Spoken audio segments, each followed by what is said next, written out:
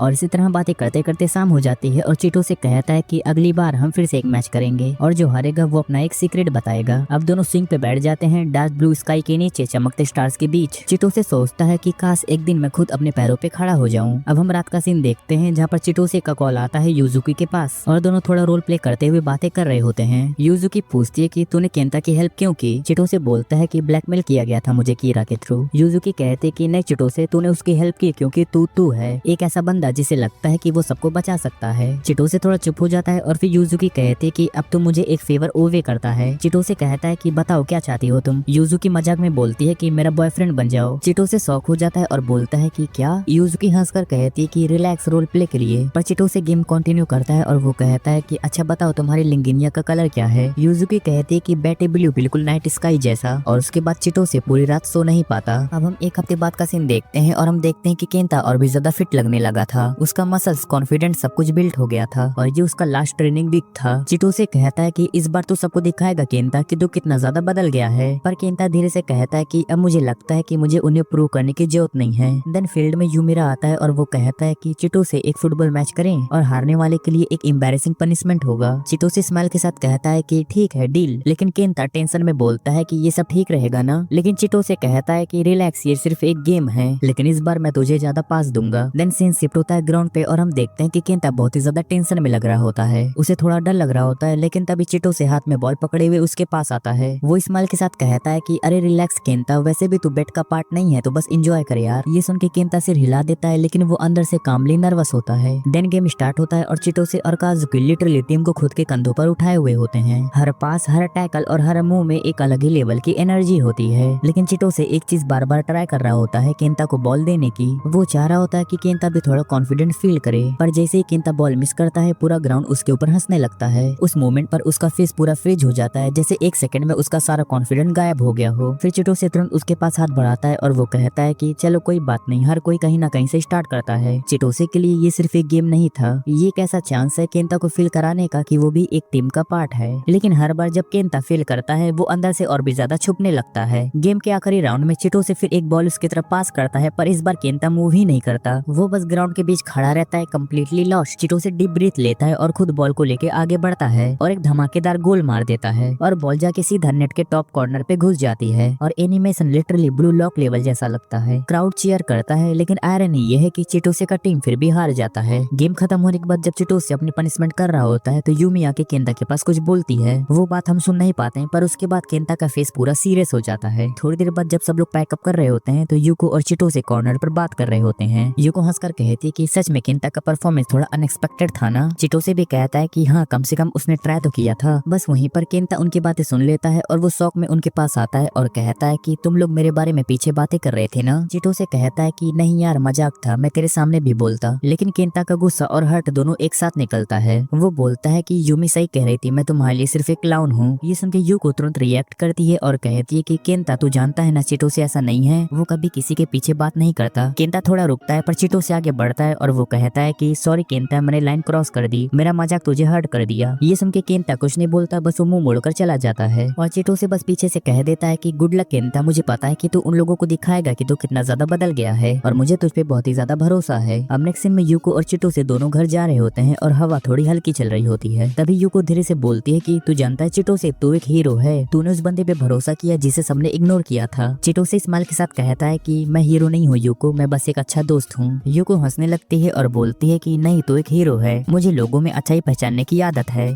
उसके बाद कहानी इमोशनल मोड पर आ चुकी थी। केंता रेस्टोरेंट की तरफ जा रहा होता है, लेकिन उसके दिल में गिल्ट भरा होता है। उसे लगता है कि उसने गुस्से में चिटोसे और यूको से जो भी कहा, उससे उसने अपनी दोस्ती खुद तोड़ ली। लेकिन फिर उसे याद आता है कि वो 3 हफ्ते जो उसने चिटोसे के साथ ट्रेनिंग में बिताए थे, वो दर्द, वो मेहनत और वो बदलाव, उसने खुद से कहा नहीं, मैं ये सब बेकार नहीं जाने दूंगा। वो चिटोसे को निराश नहीं करना चाहता था, उस इंसान को जिसने पहली बार उस पर भरोसा किया था। जब केंता रेस्टोरेंट पहुंचता है तो वहाँ पहले से माइकी और उसके 2 दोस्त बैठे होते हैं, वही लोग जो कभी उसकी जिंदगी में सबसे ज्यादा मायने रखते थे। केंता को देखकर सभी लोग हैरान हो जाते हैं। उसका लुक, उसका आत्मविश्वास और सब कुछ बदल चुका था। लेकिन हैरान होने के बावजूद सभी लोग हंसने लगते हैं और उसका मजाक उड़ाने लगते हैं। मगर केंता को वो पल याद आता है जब चिटोसे ने सिखाया था कि कभी किसी नेगेटिविटी को अपने ऊपर हावी मत होने देना। वो शांति से इस सिचुएशन को हैंडल करता है और कहता है कि शायद मैं परफेक्ट नहीं हूँ, पर मैं कोशिश कर रहा हूँ, मैं बस अपने आप में कंफर्टेबल होना चाहता हूँ। लेकिन वो सब उसके पास बैठकर उसको नीचे दिखाने की कोशिश करते हैं। वो लोग कहते हैं कि तेरे जैसे लोग कैफे जैसे सोशल जगहों के लिए नहीं बने हैं। जब से तू हमारे ग्रुप से गया है, हम और भी ज्यादा खुश हो गए हैं। वो ताना मारते हुए कहते हैं कि लगता है किसी टाइपो ने तुझे सिखा दिया होगा या किसी ने तुझे स्टाइल किया होगा। केंता शांति से जवाब देता है कि हाँ, मेरे नए दोस्त ने मेरी मदद की है मेरी जर्नी में। ये सुनकर मिकामी चौंक जाती है और पूछती है, तो क्या तूने मुझे इतनी जल्दी भुला दिया? केंता कहता है कि नहीं, बस मैं तुम्हारे और रेन के बीच नहीं आना चाहता। ये सुनकर मिकामी गुस्से में आ जाती है और कहती है कि मैं तो बस तुझ पर तरस खा रही थी क्योंकि तू एक लूजर था। वो सब लोग मिलकर कहते हैं कि तेरे नए दोस्त तुझे सिर्फ इस्तेमाल कर रहे हैं। उसी वक्त केंता को एहसास होता है कि ये लोग भी वैसे ही बातें कर रहे हैं जैसे वो लोग पहले करते थे, नीचे दिखाने वाली बात और नफरत भरी बातें। फिर भी चिटोसे ने उसे बदलने का मौका दिया था। तभी रेन गुस्से और जेलसी में हंसते हुए सच्चाई उगल देता है। वो बताता है कि जब केंता मिकामी के करीब आने की कोशिश कर रहा था, तभी वो खुद उसके साथ था। और फिर वो अपना फोन दिखाता है जहाँ हर वो मैसेज होता है जहाँ केंता मिकामी को भेजा था। वो कहता है कि हर बार मिकामी उसके मैसेजेस रेन को दिखाती थी और दोनों मिलकर बहुत ही ज्यादा हंसते थे। असल में मिकामी को क्या भेजना है ये भी रेन ही बताता था। केंता के लिए ये बात दिल पर तीर जैसी लगती है। उसे समझ आता है कि जिस पहले प्यार को वो सच्चा मानता था, वो कभी असल में था ही नहीं, सब कुछ झूठ था। वो अंदर से टूट जाता है, लेकिन साथ ही उसे एहसास होता है कि ये सब उसकी कर्मा है, क्योंकि उसने पहले भी उन लोगों को दूर किया जो सच में उसकी परवाह करते थे। उसका मन करता है कि वो फिर से अपने कमरे में छुप जाए, सबसे दूर, सबसे अकेला, और चिटोसे और यूको से माफी मांगे कि वो खुद को बदल नहीं पाया। लेकिन तभी उसके दिमाग में चिटोसे की आवाज गूंजती है। वो वही बातें सुनता है जो उसने ट्रेनिंग के दौरान सिखाई थी, कभी हार मत मानना चाहे हालात कैसे भी हों। और उसी पल जैसे किसी मिरेकल की तरह चिटोसे खुद वहाँ आ जाता है। वो स्माइल के साथ कहता है कि मैंने वादा किया था ना, जब भी तू गिरेगा तो मैं तेरे साथ रहूंगा। बाकी लोग हैरान होकर पूछते हैं ये कौन है? तब चिटोसे गर्व से कहता है कि मैं इसका क्लासमेट हूँ और इसका दोस्त भी। वो फिर केंता से पूछता है कि क्या तू मुझे अपना दोस्त मानता है? केंता स्माइल के साथ कहता है कि हाँ, और तू शायद बहुत ही ज्यादा अच्छा इंसान है। तब हिरेन बीच में बोल पड़ता है कि चिटोसे तू समझ नहीं रहा है, केंता जैसा आदमी बहुत गंदा और टाकू है। चिटोसे हंसकर जवाब देता है कि अच्छा, तो फिर अगली बार मैं उसके साथ कॉमिक कौन चलूंगा। केंता थोड़ी देर चिटोसे की ओर देखता है और वो महसूस करता है कि ये लड़का सबसे अलग है। वो सबकी नजरों में गलत समझा जाता है, लेकिन फिर भी वो किसी को अकेला नहीं छोड़ता। यह चिटोसे की जिंदगी की फिलोसफी है, कभी किसी को छोड़ मत, भली दुनिया तुम्हें छोड़ दे। और यही बात केंता के दिल में उतर जाती है। हिरेन फिर बोलता है कि तुझे पता है यही केंता क्रीप है जिसने मिकामी को बार बार मैसेज किया था, और ये तेरी गर्लफ्रेंड के साथ भी वही करेगा। लेकिन चिटोसे बिल्कुल शांत रहता है और फिर वो पूछता है कि तो मिकामी को कभी केंता के लिए फीलिंग्स नहीं थी? वो सभी लोग एक साथ कहते हैं कि कभी नहीं। तभी चिटोसे स्माइल के साथ केंता से कहता है कि तो इसका मतलब तेरी फर्स्ट लव अभी भी कहीं इंतजार कर रही है, क्योंकि जो असली नहीं था उसे तो कभी खो ही नहीं सकता। वो आगे कहता है कि अपनी इस लव की फीलिंग्स को इन लोगों पर बर्बाद मत कर, इसे उस इंसान के लिए संभाल कर रख जो सच में तेरी परवाह करेगा। जिसके बाद हम देखते हैं कि रेन को चिटोसे की ये एटीट्यूड चुभने लगती है। वो गुस्से में उठकर चिटोसे को धमकाने लगता है और कहता है कि हमसे लड़ाई लेने का शौक है क्या तुझे? चिटोसे बिना डरे जवाब देता है कि लड़ाई तो तुमने मेरे दोस्त से शुरू की थी। बाकी बुली लड़के हंसते हुए कहते हैं कि तेरे जैसे लोगों के लिए केंता जैसे लूजर्स पर टाइम वेस्ट करना बेकार है और एक दिन तो भी इसे लात मारकर भगा देगा। हिरेन गुस्से में चिल्लाकर कहता है कि लूजर्स कभी नहीं बदल सकते, जैसा था वैसा ही रहेगा। लेकिन चिटोसे अब चुप नहीं रहता, उसकी आंखों में गुस्सा और आवाज में ताकत होती है। वो कहता है कि केंता वो इंसान है जिसने खुद को बदलने की पहली कोशिश की है। वो गिरा है लेकिन फिर भी उठ रहा है, और वो आसमान नहीं बल्कि चांद तक पहुंचने की कोशिश कर रहा है, क्योंकि उसे आखिरकार वो फैमिली मिल गई है जो उसे समझती थी। बाद में चिटोसे अपनी मीटिंग स्पॉट पर औका से मिलता है। वो उसे केंता की पूरी कहानी सुनाता है कि कैसे वो लड़का धीरे धीरे खुद को बदल सका। औका स्माइल के साथ कहती है कि सच में ये बहुत ही ज्यादा ब्यूटीफुल स्टोरी है और लगता है कि तुम खुद भी थोड़ा बदल गए हो। वो आगे कहते कि पहले तुम एक सिंपल हीरो थे, लेकिन अब तुम एक कॉम्प्लिकेटेड हीरो बन गए हो जो दूसरों के लिए सबसे वार्म है और खुद के लिए सबसे कूल। चिटोसे स्माइल के साथ कहता है कि अगर मैं हीरो हूँ तो उस दिन बुली लड़की की मदद करने वाली असली हीरो तुम थी। औका सिर हिलाते हुए कहती है कि नहीं, मैं तो बस एक नॉर्मल लड़की हूँ और तुम्हारी तरह सबको साथ लेकर नहीं चल सकती। दोनों कुछ देर चुप रहते हैं और फिर आसमान की तरफ देखते हैं, उसी चांद की ओर जहाँ तक केंता अब पहुँचने की कोशिश कोशिश कर रहा था। थोड़ा वक्त गुजरने के बाद ओका चिटोसे से पूछते कि गोल्डन वीक के लिए कोई प्लान है तुम्हारा। चिटोसे एक टीजिंग स्माइल के साथ कहता है कि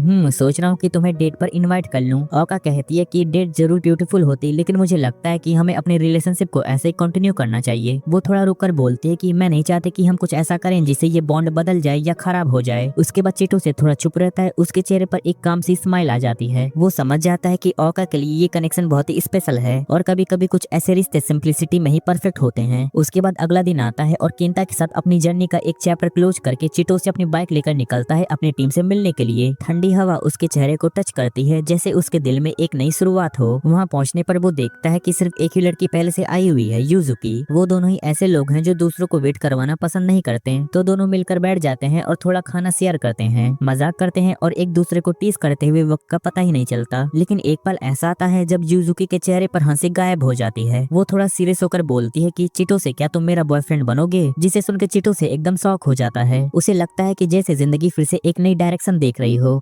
यूजिकी उससे कहते कि वो दोनों काफी सिमिलर हैं और इसी वजह से उन्हें डेटिंग शुरू कर देनी चाहिए। चिटोसे थोड़ा सीरियस टोन में पूछता है कि आखिर तुम्हें बॉयफ्रेंड क्यों चाहिए? तो यूजिकी बोलते कि जैसे हर लड़की चाहती है कि मुझे भी एक हैंडसम गाय चाहिए जैसे कि तुम। लेकिन चिटोसे जानता है कि वो सिर्फ बोल रही है, अंदर से वो इतनी ज्यादा सैलो नहीं है। यूजिकी थोड़ा चुप हो जाती है, लेकिन फिर वो कह देते कि हाँ, वो दोनों एक जैसे हैं। दोनों अपना रियल सेल्फ मास्क के पीछे छुपाते हैं। ये सुनकर चिटोसे थोड़ा सोचता है, लेकिन यूजिकी के लिए ये बात थोड़ा पक्की हो जाती है कि उन्हें एक साथ ही होना चाहिए। वो कहते कि किसी ऐसे के साथ रहना जो मुझे अपने जैसा बनने दे, दैट वुड बी परफेक्ट। लेकिन चिटोसे उसके वर्ड्स में नहीं आता। वो कहता है कि मैं उन लड़कों जैसा नहीं हूँ जो तुम्हारी मीठी बातों में आ जाएं। ये सुनकर यूजुकी का दिल एक सेकंड के लिए स्किप कर जाता है और वो टीजिंग टोन में बोलती है कि तुम तो मुझे और चाहिए लग रहे हो अब। उसके बाद यूजुकी फाइनली एडमिट करते कि उसे लगता है कि कोई उसका पीछा कर रहा है। चिटोसे पूछता है कि कौन? यूजुकी बताते कि उसे लगता है कि वो लड़का किसी दूसरे स्कूल से है, याकेन स्कूल से। ये नाम सुनते चिटोसे पहचान जाता है। वो कहता है कि याकेन वो तो डेलिक्वेंट लोगों का स्कूल है। अब उसे समझ आता है कि आखिर यूजुकी को बॉयफ्रेंड की जरूरत क्यों लगी। और यूजुकी कहती है कि तो चलो अब ऑब्वियसली तुम मेरे बॉयफ्रेंड हो। और फिर वो दो चीजें मांगती है। पहली कि तुम्हें इतना ज्यादा परफेक्ट बॉयफ्रेंड बनना होगा कि वो स्टॉकर खुद ही पीछा छोड़ दे, और दूसरी अगर वो कुछ गलत ट्राई करे तो तुम्हें रेडी रहना पड़ेगा उसे हैंडल करने के लिए। चिटोसे कहता है कि मैं तो कभी किसी से फाइट ही नहीं की है। लेकिन यूजुकी उसका हाथ पकड़ के कहती है कि प्लीज तुम्हें मेरी लास्ट होप हो। उसकी आंखों में एक जेन्युइन डर और उम्मीद दोनों होती है और चिटोसे बस चुपचाप देखते रहता है और उसे समझ नहीं आता कि वो क्या जवाब दे। जब चिटोसे उसके प्रपोजल को रिजेक्ट करने लगता है तो यूजुकी कहती है तुम मेरे साथ जो चाहो कर सकते हो, जितना चाहो जितनी बार चाहो। वो खुद एडमिट करती है कि हाँ, वो उसका टाइम और एनर्जी दोनों ले रही है, इसलिए वो रेडी है सब कुछ झेलने के लिए, चाहे वो कितना भी वियर्ड और डिस्कस्टिंग क्यों ना हो। ये सुनकर चिटोसे थोड़ा ऑकवर्ड फील करता है, लेकिन फाइनली वो डील मान लेता है। और जब उसे पता चलता है कि यूजुकी लिटरली कुछ भी करेगी तो वो कहता है कि तो फिर मुझे यूज करने दो स्ट्रेस निकालने के लिए बास्केटबॉल खेल कर। फिर वो दोनों कर्ट में खेलने लगते हैं। फिर कुछ देर बाद वो लोग ब्रेक लेते हैं तो यूजुकी स्माइल के साथ कहती है कि तुम तो उस टाइप के नहीं लगते जो किसी लड़की को इनकरेज करे। चिटोसे जवाब देता है कि मैं और तुम उन दोनों लोगों में से हैं जो वीक दिखाना पसंद नहीं करते। फिर वो बोलता है कि लेकिन अगर कभी तुम्हें मेरी जरूरत पड़े तो यूज मी जब चाहो। यूजुकी थोड़ा सीरियस हो जाती है और पूछती है कि लेकिन अगर तुम वहाँ नहीं हुए तो? चिटोसे बोलता है कि अगर तुम मेरा नाम चिल्लाओगी तो मैं आ जाऊंगा बिल्कुल हीरो की तरह। अगली सुबह सीन शिफ्ट होता है स्कूल के गेट पे। यूकी शॉक में देख रही होती है क्योंकि चिटोसे और यूजुकी एक साथ स्कूल आ रहे थे। उसके एक्सप्रेशन से ऐसा ही लगता है कि जैसे कुछ न कुछ गड़बड़ है। और तब सबके सामने यूजुकी अनाउंस करते है कि मैं चिटोसे को डेट कर रही हूँ। और ये सुन के पूरा क्लास चौंक जाता है। यूको कहती है कि यूजुकी डेफिनेटली यूज कर रही है कुछ काम के लिए। वो गुस्से में बोलते कि तुम दोनों के बीच कुछ भी नहीं हो सकता। लेकिन यूजुकी भी पीछे नहीं हटती और वो सीधा जवाब देती है कि यही बात तुम पे भी अप्लाई होती है यूको। ये सुनकर यूको गुस्से में आ जाती है और वो डिसाइड करते है कि मैं चिटोसे को तुमसे छीन के रहूंगी। कुछ टाइम बाद चिटोसे अपने फ्रेंड्स को सब कुछ सच सच बता देता है कि यूजुकी के साथ क्या चल रहा है और स्टॉकर का सीन क्या है। सब थोड़ा कंसर्न दिखाते हैं लेकिन उसे सपोर्ट भी करते हैं। वो लोग बोलते हैं कि अगर स्टॉकर के बारे में कुछ भी मिले तो वो लोग हेल्प करेंगे और उस पर नजर भी रखेंगे। फिर चिटोसे कीरा को भी सब बताता है, लेकिन वो क्रीपी ओल्ड मैन पहले तो उसे टीज करता है। वो कहता है कि नाइस गोइंग चिटोसे, तुझे तो एक गर्लफ्रेंड मिल गई है। लेकिन फिर थोड़ा सीरियस टोन में कहता है कि हैंडल स्मार्टली ओके, और कभी स्टॉकर के अगेंस्ट हेल्प चाहिए तो तू मुझ पे काउंट कर सकता है। स्कूल के बाद चिटोसे यूजुकी के बास्केटबॉल खत्म होने का वेट कर रहा होता है। तभी क्लासमेट नाजुना उसके पास आती है। वो पूछती है कि ये डेटिंग रूमर सच है क्या? चिटोसे सिंपली जवाब देता है कि हाँ है। नाजुना बिना हेजिटेशन के कह देते कहती है कि तुम दोनों बिल्कुल मैच नहीं करते। चिटोसे थोड़ा इरिटेट होकर बोलता है कि ऐसे किसी के बारे में मत बोलो, लेकिन नाजुना बोलते है कि पीछे बोलने से बेहतर सामने बोलना है, मैं तो यूजुकी के सामने भी यही बात कह दूंगी। उसके बाद वो चिटोसे से कहते हैं कि कॉन्टैक्ट्स एक्सचेंज करते हैं, जिस पे चिटोसे एग्री कर जाता है। लेकिन जैसे यूजुकी का प्रैक्टिस खत्म होता है, नाजुना तुरंत वहाँ से निकल जाती है। यूजुकी हारू के साथ आती है और हारू हमेशा तरह को ज्यादा ही बोल देती है। यूजुकी अपने बॉडी विप्स को खो बैठी है और उसे तुम्हारे लिए अच्छा स्मेल करना था, इसलिए वो तुम्हारा यूज करेगी। ये सुनकर यूजुकी एकदम रेड हो जाती है और हारू को क्विकली चुप करवा देती है। घर जाते टाइम यूजुकी सॉफ्टली कहती है कि मुझे याद है मैंने बॉडी विप्स को पैक कर लिए थे, और अब दोनों को रियलाइज होता है कि किसी ने उनके चेंजिंग रूम में घुसकर उनके विप्स चुरा लिए थे, यानी स्टॉकर अभी भी आसपास है। चिटोसे कहता है कि वियर्ड है ना, उसने बॉडी विप्स लिए पर तुम्हारे सूटेड टॉवल्स या तुम्हारे पीच कवर्स नहीं लिए, और ये सुनकर यूजुकी का फेस फिर से रेड हो जाता है। थोड़ी देर बाद वो कहती है कि मुझे लगता है कि हमें एक प्रॉपर डेट पर जाना चाहिए, जैसे नॉर्मल कपल्स जाते हैं। चिटोसे कहता है कि तुम्हारा वीकेंड में बिग गेम है ना, फोकस उस पे करो, मैं तुम्हें चीयर करूंगा। फिर वो स्माइल के साथ कहता है कि अगर तुम जीत गई तो मैं तुम्हें डेट पे ले जाऊंगा और तुम जो चाहो वो करने दूंगा। ये सुनकर यूजुकी मोटिवेट फील करती है और कहती है कि थैंक्स। चिटोसे पूछता है किस लिए, वो कुछ नहीं बोलती, बस स्माइल करती है। अगले दिन लाइब्रेरी में युवा ग्लासेस पहने हुए आती है और ये देख के यूजुकी थोड़ा सरप्राइज हो जाती है। चिटोसे एक्सप्लेन करता है कि मैंने उसे बोला था कि उसे ग्लासेस ट्राई करने के लिए, क्योंकि वो उसमें और भी ज्यादा हॉट लग रही थी। और ये सुनकर यूजुकी को थोड़ा जेलसी होने लगती है। तभी चिटोसे विंडो के बाहर कुछ लड़कों को देखता है। वो कहता है कि वो देखो याकिन स्कूल के लड़के, और ये सुनकर यूजुकी थोड़ा डर जाती है, क्योंकि अब वो श्योर होती है कि स्टॉकर अभी उसके पीछे है। और जैसे यूजुकी उन लड़कों को अपनी तरफ नोटिस करते हुए देखती है तो वो थोड़ा नर्वस हो जाती है, और वो तुरंत चिटोसे के पास आकर खड़ी हो जाती है और कहती है कि मैं इन्हें नहीं जानती। चिटोसे उनकी तरफ देखकर कुछ नहीं कहता और वो शांति से वहाँ से निकलता है और सीधा उनके पास चला जाता है। और पीछे से यूजुकी और उसकी फ्रेंड्स टेंशन में दिख रही थी। वो लोग पहले फ्रेंडली बनने का एक्टिंग करते हैं। वो बोलते हैं कि भाई अपनी गर्लफ्रेंड से मिलवाना हमें और हमारे सीनियर्स को। चिटोसे कहता है कि sorry but as a boyfriend मैं उसे किसी और के साथ शेयर नहीं करना चाहता। लेकिन वो लोग ये सुनने के बाद हंसने लगते हैं। एक बोलता है कि अरे सुना है यूजुकी तो वैसे भी सबके साथ घूमती रहती है, हम उसे बास्केटबॉल की तरह पास करेंगे और अपने बास्केट में डाल देंगे। और ये सुनने के बाद चिटोसे का एक्सप्रेशन चेंज हो जाता है। वो सीधा पूछता है कि तो क्या तुम ही लोग हो जो उसका पीछा कर रहे थे। ये बात सुन के उन्हें थोड़ा बुरा लगता है और वो लोग थोड़ा एग्रेसिव हो जाते हैं। एक बंदा आगे बढ़ता है और प्रिटेंड करता है हैंडशेक देने का, लेकिन उसकी ग्रिप में फोर्स होती है। चिटोसे भी उसका हाथ पकड़ता है और भी ज्यादा टाइट ग्रिप करता है और वो बंदा पेन से हिल जाता है। और बाकी बंदे भी ये देख के गुस्सा हो जाते हैं और कहते हैं कि अब तुझे हम व्हील चेयर पे बैठाएंगे। लेकिन तभी चिटोसे के दोस्त काजुकी और काइडो वहाँ पर आ जाते हैं और उन्हें देखकर वो बंदे थोड़ा पीछे हट जाते हैं और वार्निंग देते हुए बोलते हैं कि अपने सीनियर से मिल लेना, वो तुझे ढूंढ लेगा। और फिर वहाँ से निकल जाते हैं। कुछ देर बाद चिटोसे और काजुकी रियर साइड पे बैठे होते हैं। काजुकी थोड़ा गिल्ट फील करते हुए बोलते हैं कि सॉरी मेरी वजह से तुम उनसे पिट जाते। ये सुनकर चिटोसे कुछ नहीं बोलता, बस अपनी जैकेट निकाल कर उसके शोल्डर्स पर रख देता है। वो स्लोली कहता है कि मैं वेट करूंगा जब तक मेरी वाली काजुकी वापस नहीं आ जाती। ये सुन के काजुकी की आंखों में आंसू आ जाते हैं, लेकिन कुछ देर बाद वो नॉर्मल हो जाती है और हल्की सी स्माइल के साथ बोलते है कि मुझे कात्सुदोन खाना है। ये सुनकर चिटोसे हंसता है क्योंकि वो पहले वाली काजुकी वापस आ गई होती है। वो कहता है कि अगली बार अगर कोई लड़का तुम्हारे पास आए ना तो सीधा उसे किक मारना। फिर वो तुरंत बोलता है कि बस मेरे पे ट्राई मत कर देना। यूजुकी हंसती है, फिर वो उसकी जैकेट उसके शोल्डर्स पर प्रॉपर्ली एडजस्ट करती है और अपना सर उसके बैक पर रखकर बोलती है कि तुम अमेजिंग हो और थैंक यू मेरे लिए स्टैंड लेने के लिए। और बस ऐसे ही दोनों रिवर के पास बैठकर शाम एंजॉय करते हैं। थोड़ा साइलेंस, थोड़ा कंफर्ट और एक छोटी सी स्माइल दोनों के फेसेस पे। और इसी के साथ इस एनिमे का पार्ट 1 यहीं पर खत्म होता है।